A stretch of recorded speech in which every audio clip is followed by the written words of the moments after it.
Glory to you, O Lord. Friend, this has 21 verses. You may be seated. Because standing in a long time, the knees and the legs are hurting. And as we hear this story, I want you to get a lot of imagination how this story would look like. So this is the story we hear. Jesus went to the other side of the Sea of Galilee, also called the Sea of Tiberias. A large crowd kept following him because they saw the signs that he was doing for the sick. Jesus went up the mountain and sat down there with his disciples. Now the Passover, the festival of the Jews, was near. When he looked up and saw a large crowd coming toward him, Jesus said to Philip, "Where are we to buy bread for these people to eat?" Jesus said this to test Philip, for he himself knew what he was going to do. Philip answered Jesus, 6 months of wage would not buy enough bread for each of them to get a little. One of his disciples, Andrew, Simon Peter's brother, said to him, "There is a boy here who had 5 barley loaves and 2 fish. But what are they among so many people?" Jesus said, "Make the people sit down." Now, there was a great deal of grass in the place, so they sat down, about 5,000 in all.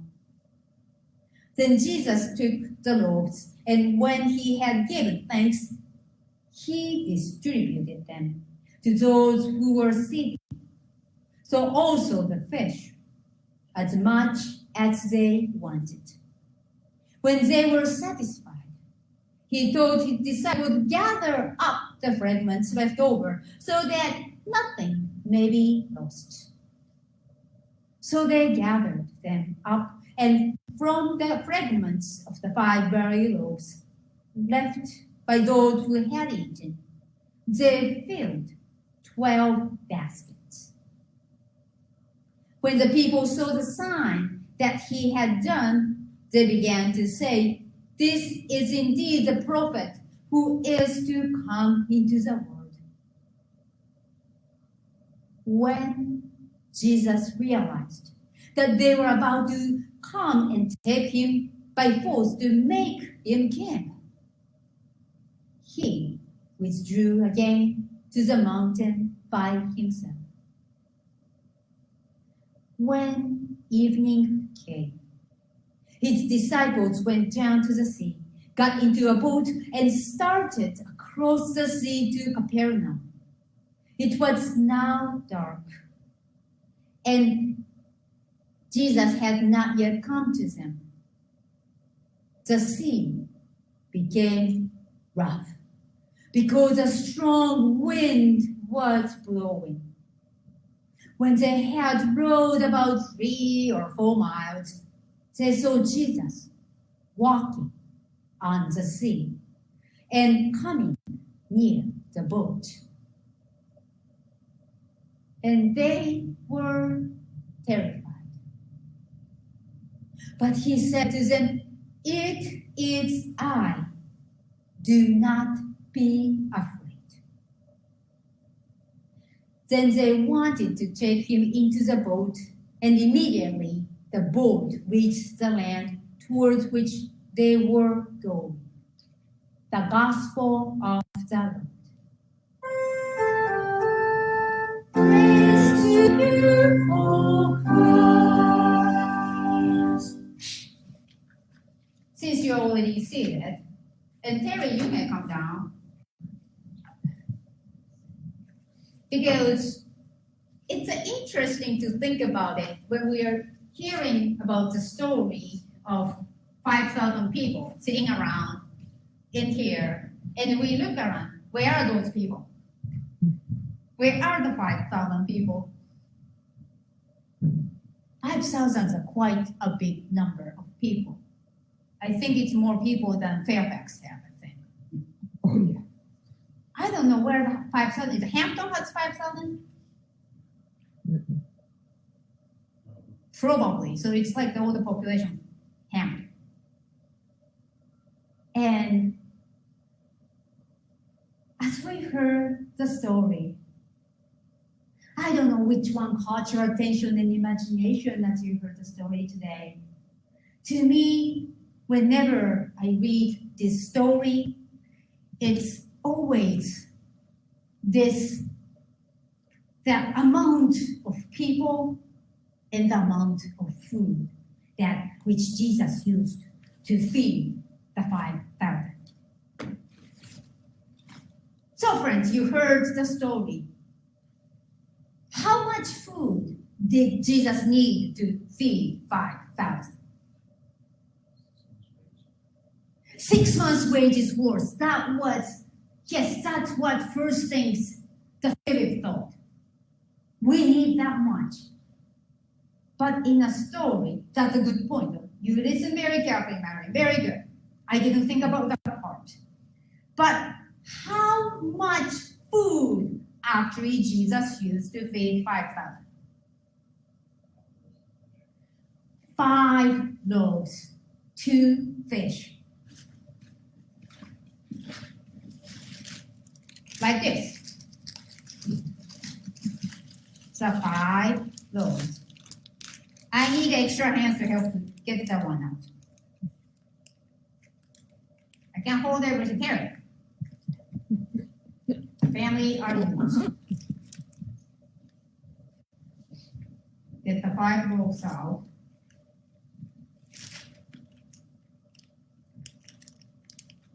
So yesterday, I went to the store called Dollar Tree in Arlington because I had my fish. Thanks to some other church, their BVS is done and they didn't need any more. So I grabbed some. So that's the 2 fish. And I got the bread at the Dollar Tree. I thought if I go to pet section, there must be dog toy shaped like bread. I was very right. I got the 5 loaves of bread. Show to the people. 5 loaves of bread.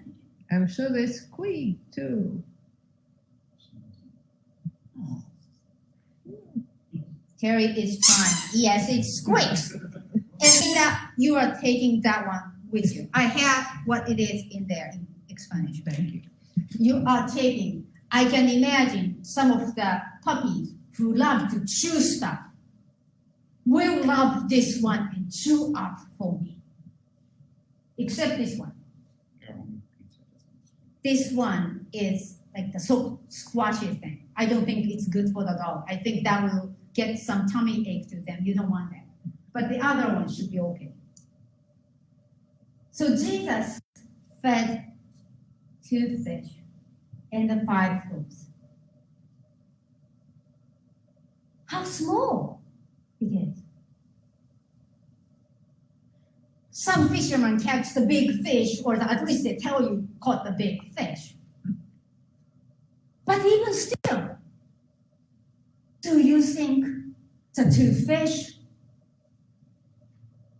and the 5 loaves of barley bread feed everyone in Hampton, town of Hampton? It's a very small thing, isn't it? That's what this story for me to think about. Thank you.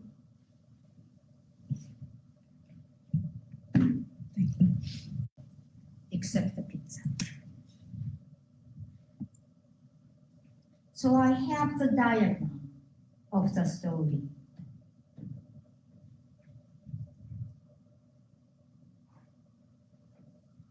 So the diagram of the story for the today's, as the John tells, the feeding of 5,000.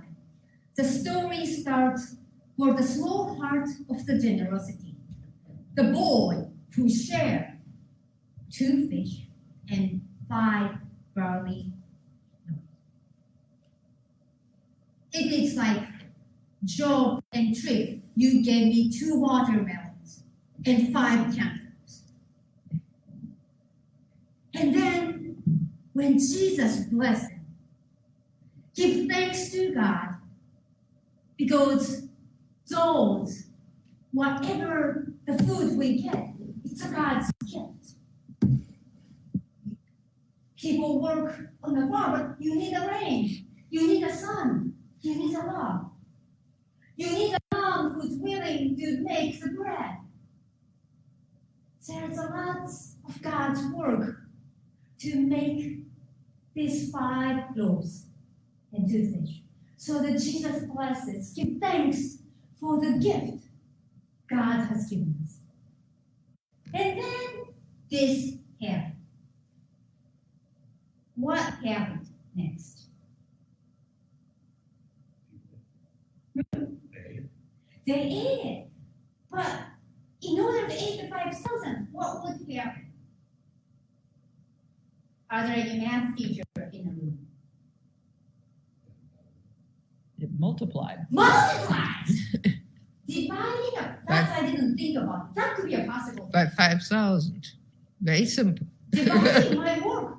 My thought was multiplying, but that could be something I can do in the next time. Because it can be divided up. Then that would be more people understand. My husband looked at it and said, "Is this house for kisses?" And I was like, "No! It's a multiplication, not multiplication. 2 times 3 times 5 equal.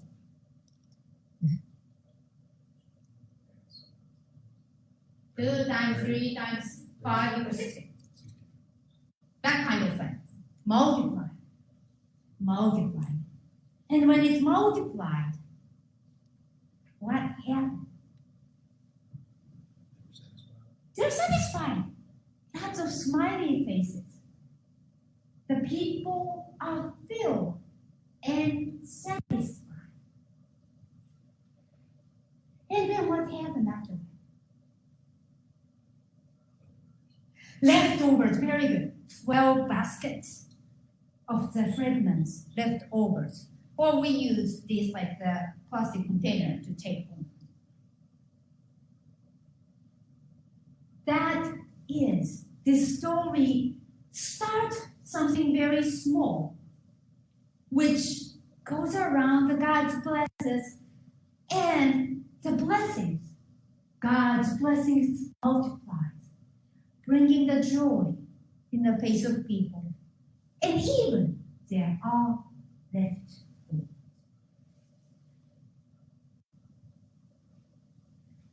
When I think of this story, the one example of the story I would like to share with you today about something starts small to make big. It's a story of that.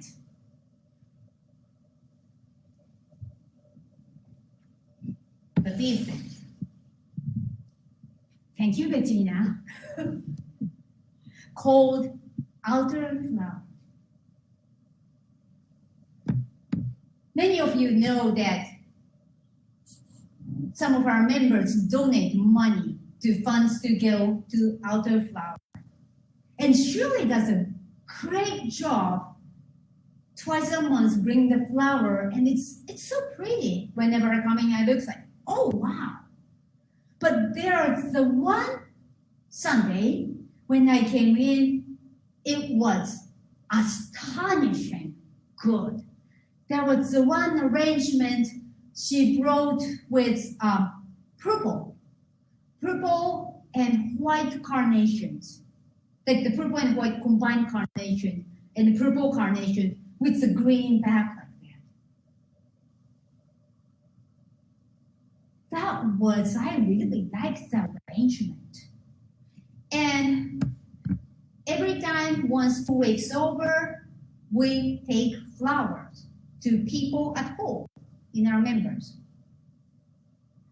So once 2 weeks done with such a lovely purple carnation arrangement, Bettina told me, you got to take the flowers.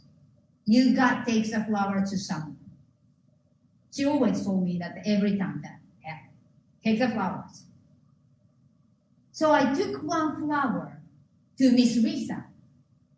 Risa most loved flowers. So I was like, oh, she would like it. Especially that was a very neat arrangement. So I took that to Risa, but I still got one more left.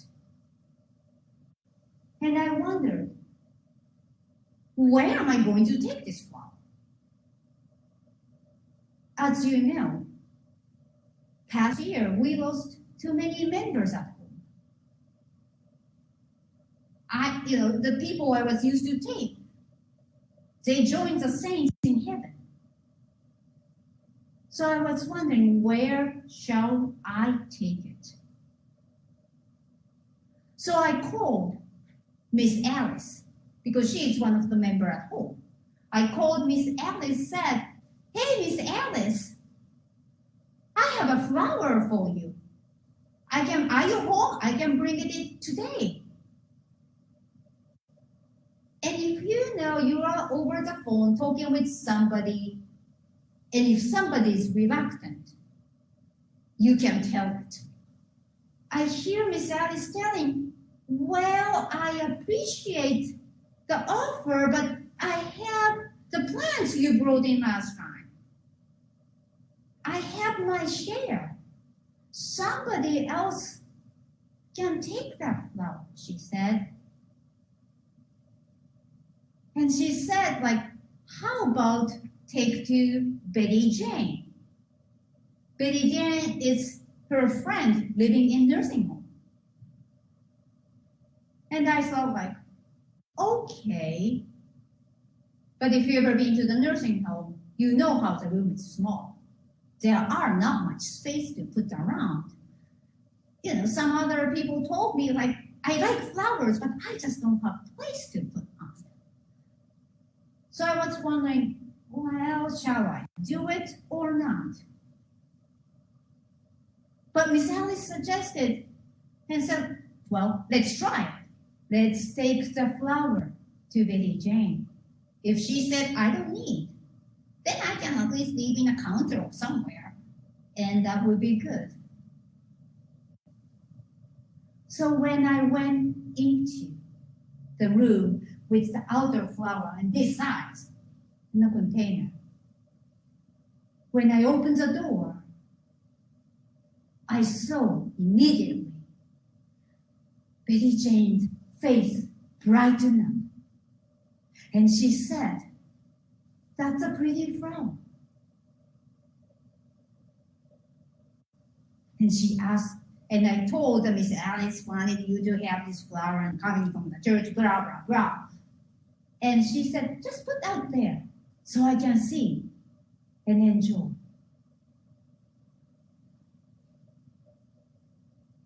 And we visited for a while. If you visit Betty Jane, it takes time. She has a lot of stories to tell you. I visited, and during the conversation, she said, God's blessing is multiplying this way. The church's outer flower suggested to Miss Alice, and Miss Alice think about Betty Jane and bringing to Betty Jane. And Betty Jane is so happy and excited, and her excitement, joy, made me excited. And I told that to Miss Alice. Small generosity. Start here. And God's blessed it. It multiplied God's blessing. And make more smiley faces. And there are leftovers. so that I can use the story to preach to them. And that we go back to the generosity. And God bless. And that circulate like that. When we share, God's blessings multiplies. God's joy multiplies. And it does not need a huge things to do. Just small things. God bless it, and God will multiply. Like the small thing, like if you can't go around and running around and help clean stuff, but if you can tell the story of your adventure to someone, God will bless and multiply that joy. Or when Linda, you sent me the pictures of the puppies where they had the new home. That joy multiplies. It's always happy to see they're doing well in the new place. Sharing the picture is the way to multiply. God will multiply that joy. And I don't know, in our busy time and busy day, if we can give attention and love to somebody, even through the form of prayer, God multiplies it. God multiplies it, and God's joy and love multiplies. Do you remember how much food did Jesus need to feed 5,000? Yes, 5 loaves and 2 fish. And God multiplied the joy to satisfy the people. God's grace is abundant. God's blessing is abundant.